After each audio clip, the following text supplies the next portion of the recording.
হ্যাঁ, ওই যে আবার চাঁদটা কেমন যেন কালো মেঘে ঢেকে যাচ্ছে। তার মানে আজ আবার ওই রাক্ষসে কাকের দল আকাশের বুক থেকে নেমে আসবে।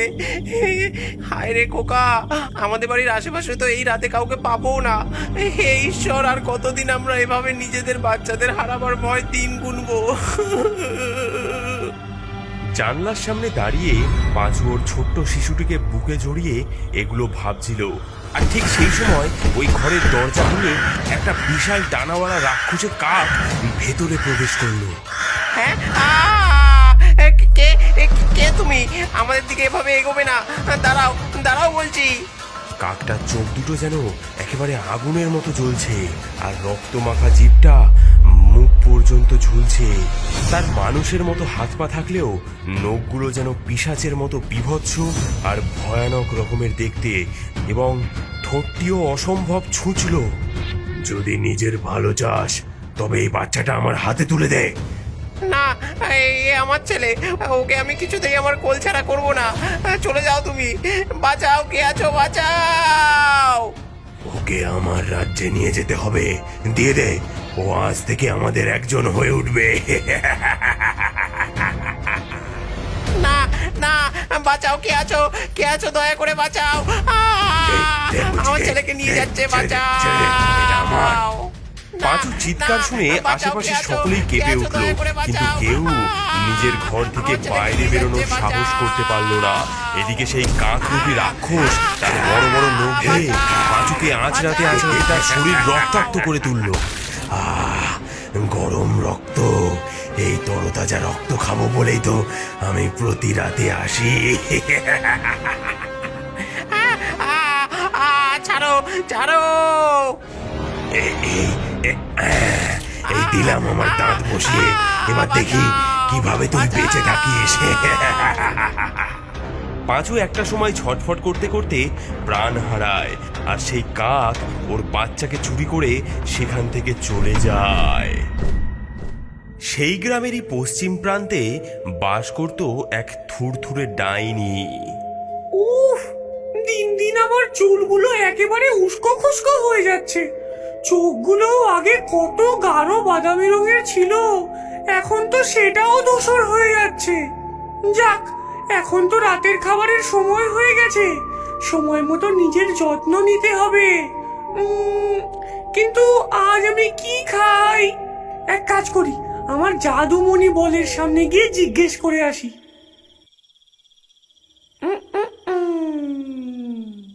জেগে ওঠো জাদুর মণি, তোমার জন্য প্রহর গুনি, ডাকে তোমার ডাইনি মাগো, উত্তর দাও তাড়াতাড়ি।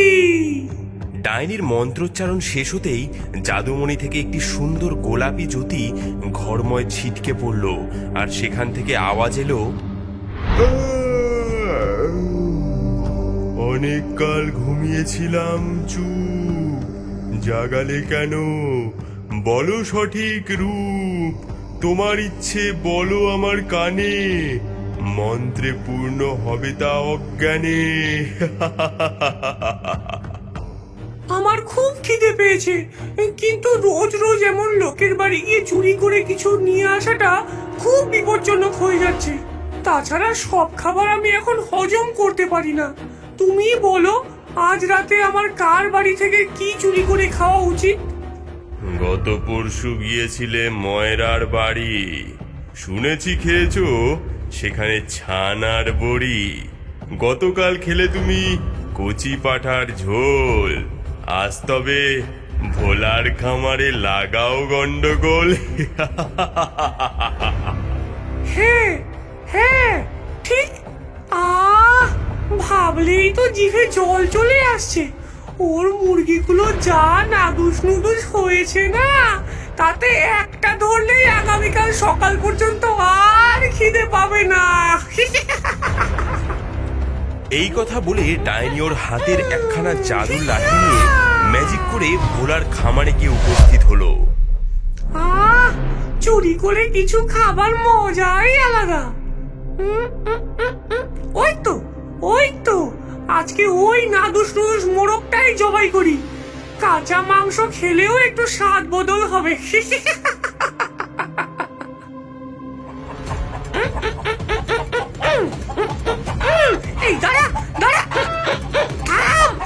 বলছি। উফ, এই বয়সে এসে কি এত দৌড়তে ভালো লাগে? এই তো গলাটা ধরতে পেরেছি, এবার তোকে আমার পেটে চালান করে দি।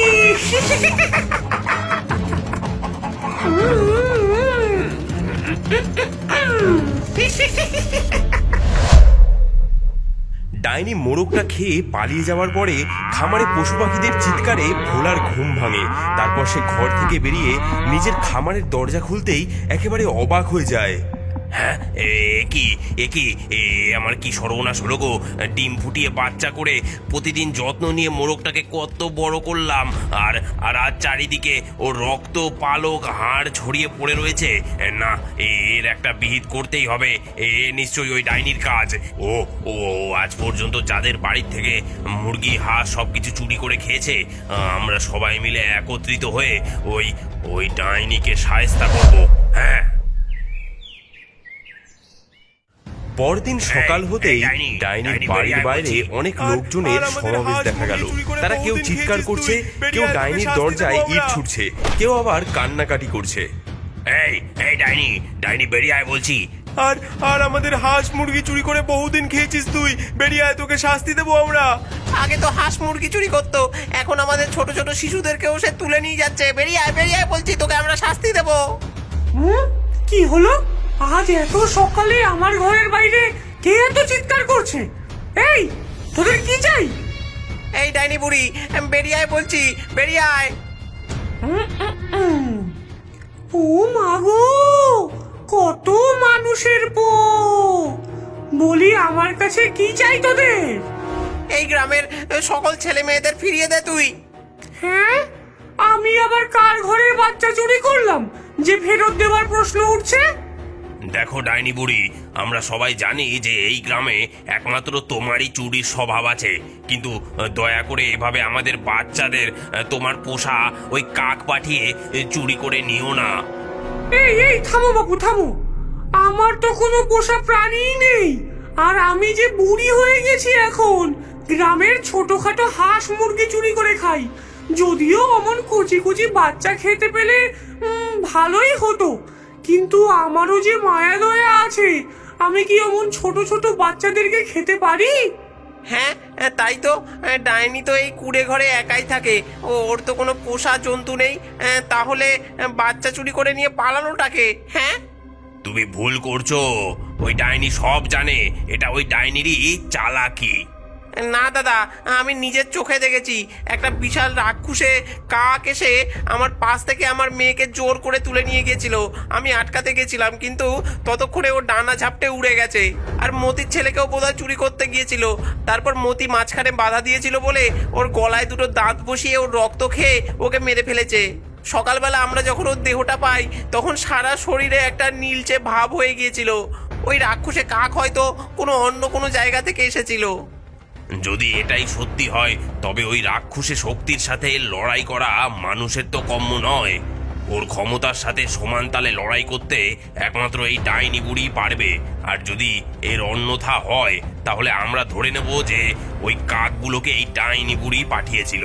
হ্যাঁ, ঠিক আছে, তোরা নিশ্চিন্তে যে যার বাড়ি ফিরে যা। তোদের বাচ্চাদের ফিরিয়ে আনার দায়িত্ব এবার আমার। সকলেই শান্ত হয়ে ওই জায়গা ফাঁকা করে দেয়, আর ডাইনি নিজের ঘরে এসে জাদুমণিকে জিজ্ঞাসা করে।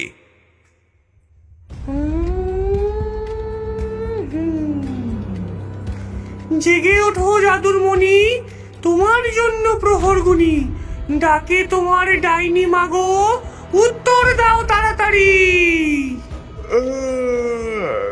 আবার ডাইনি ডাকে কেন? মোরগ খেয়েও পেট ভরেনি যেন? বলো, কি জানতে চাও? কার জীবন আবার নিতে চাও? না না, আজ আমি কারো জীবন নেওয়ার জন্য তোমাকে এখানে ডাকিনি। আমাকে ঝটপট দেখাও দেখি, কে এই গ্রামে ঢুকে বাচ্চাদের চুরি করে নিয়ে যাচ্ছে। সেই জাদুমণির জিন ডাইনির সামনে একটি ছবি তুলে ধরে। বুঝেছি। জাদুমণি, দেখা দেখি এমন ঘর যার ঘরেতে থাকতে পারি রাত ভোর।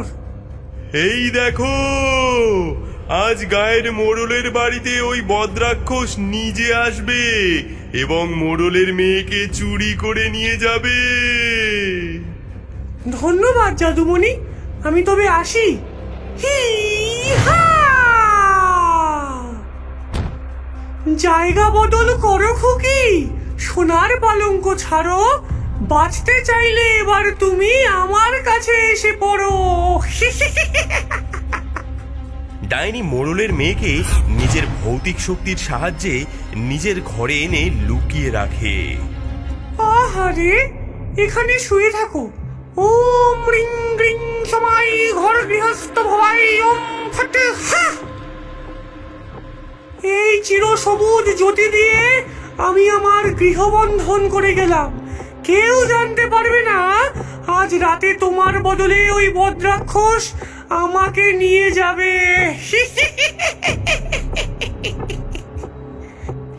ওম রিং রিং রিং রিং রিং রিং রিং রিং, হি হা! ডাইনি তুই নিজেই খুকি হয়ে যা। মন্ত্র পড়ার সাথে সাথেই ডাইনি নিজে একটি বাচ্চায় রূপান্তরিত হয়ে যায় এবং মোড়লের বাড়ির সোনার পালঙ্কে শুয়ে পড়ে। রাত নামলে সেই বদ্রাক্ষস এসে হামলা চালায়।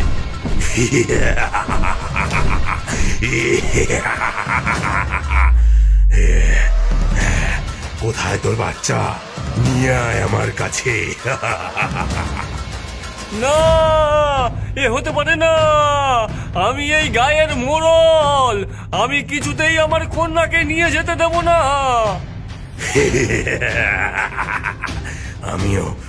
আমিও আমার রাজ্যের মহারাজ।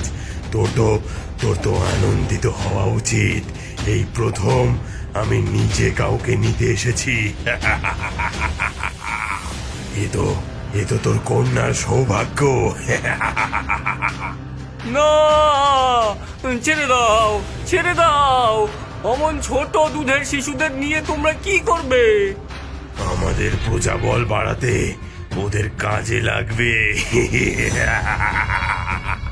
আমি কিছুতেই আমার মেয়েকে তোমার হাতে দেব না। বাঁচাও! ওই তো উপরের তলা থেকে একটা বাচ্চার কান্নার শব্দ পাওয়া যাচ্ছে।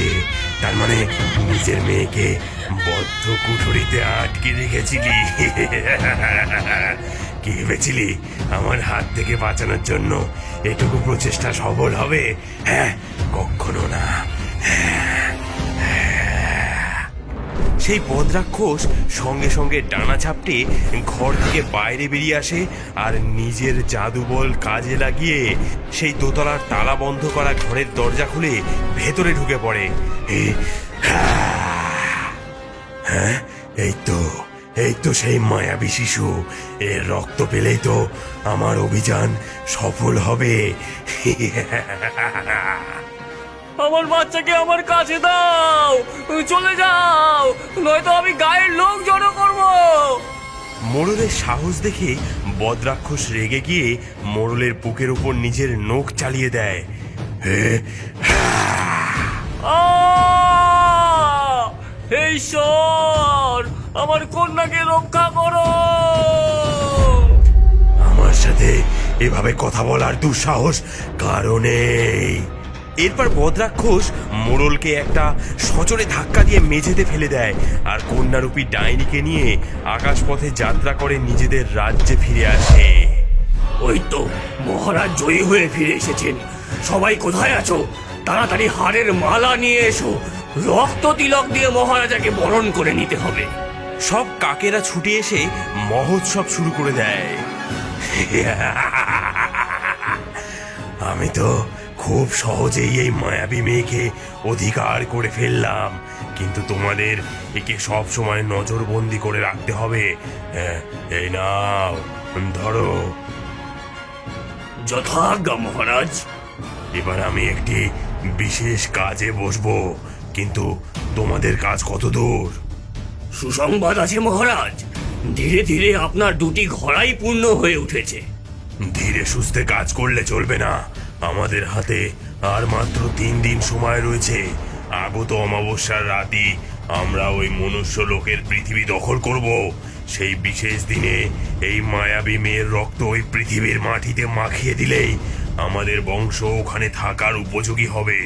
এই পৃথিবীতে সূর্যের অস্তিত্ব থাকবে না, কারণ আমরা সবাই মিলে অন্ধকারকে চিরতরে প্রতিষ্ঠা করার জন্য লড়াই করব। একবার যদি আমি ওই পৃথিবীর দখল নিতে পারি, তবে তোমাদের সকলের জন্য আমি একটি রক্তের নদী খুলে দেব। জয় জয় ভদ্রাক্ষস মহারাজের জয়। সকলে একত্রে জয়ধ্বনি করে ওঠে, কিন্তু ডাইনিকে একটা কালো হীরের ঘোড়ার মধ্যে বন্দি করে রাখলেও সে সবার অলক্ষ্যে নিজের মন্ত্র বলে ওখান থেকে বেরিয়ে এসে পুরো রাজপ্রাসাদ ঘুরে দেখতে থাকে এবং একটি রূপোর ঘোড়ায় 10 বছরের মধ্যবর্তী ছেলে মেয়েদের নিথর অবস্থায় খুঁজে পায় এবং স্বর্ণ ঘোড়ায় ছোট্ট শিশুদের বন্দি হতে দেখে। এভাবে ঘুরতে ঘুরতে ও বদ্রাক্ষসের বাগানে গিয়ে উপস্থিত হয়। আমাকে যা করার আগামীকাল রাতের মধ্যেই করতে হবে। হিং ডিং ফট, চলে যা নিজ স্থানে ঝটপট। হি হা। ডাইনি আবার তার নিজের ঘোড়ায় বন্দি হয়ে যায়। তাড়াতাড়ি চলো, আরো বাচ্চা চুরি করতে যেতে হবে। আর এই পৈশাচিক আধিপত্য চলবে না। ক্লিং ক্লিং খুট। একটা চ্যাটচ্যাটে সবুজ আঠালো পদার্থ ওই সকল বাদুড়দের ডানায় লেগে যায়। কি হচ্ছে? আমার সারা শরীরে জ্বালা হচ্ছে যে। কে তুই? কে? আমাদের রাজ্যে কিভাবে প্রবেশ করেছিস? তোদের মূর্খ বদ্রাক্ষস মহারাজ মায়াবী কন্যা ভেবে যাকে সঙ্গে করে নিয়ে এসেছে সে আসলে আমি ছিলাম। মহারাজ, আমাদের রক্ষা করুন মহারাজ। কে আমার অনুমতি ব্যতীত এখানে কে প্রবেশ করেছে? হ্যাঁ, আজ তোর মুক্তি নেই। হি হা।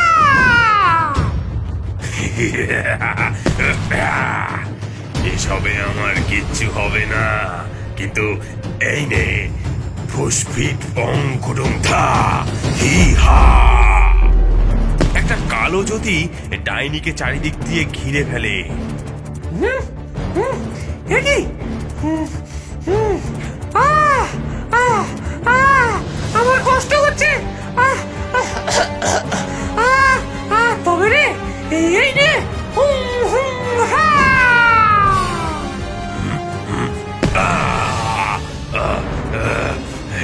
তবে রে আলো নিয়ে যাও। এই দেখ তোর বাগানের শিমুল গাছের ফলে বন্দি তোর শক্তিদণ্ড। হ্যাঁ, ওটা তোর হাতে কি করে গেল? হ্যাঁ, না, দয়া করে আমাকে ছেড়ে দে। মেরো না, আমাদের মেরো না। ডাইনি আর এক মুহূর্ত সময় নষ্ট না করে ওই দাঁতকে নিজের 2 হাতের তালুর মধ্যে চেপে একেবারে গুঁড়ো করে ফেলে। সঙ্গে সঙ্গে পুরো রাক্ষসে কাকের সেনাবাহিনী ও বদ্রাক্ষস ছটফট করতে করতে অদৃশ্য হয়ে যায়। এটা তুই কি করলি?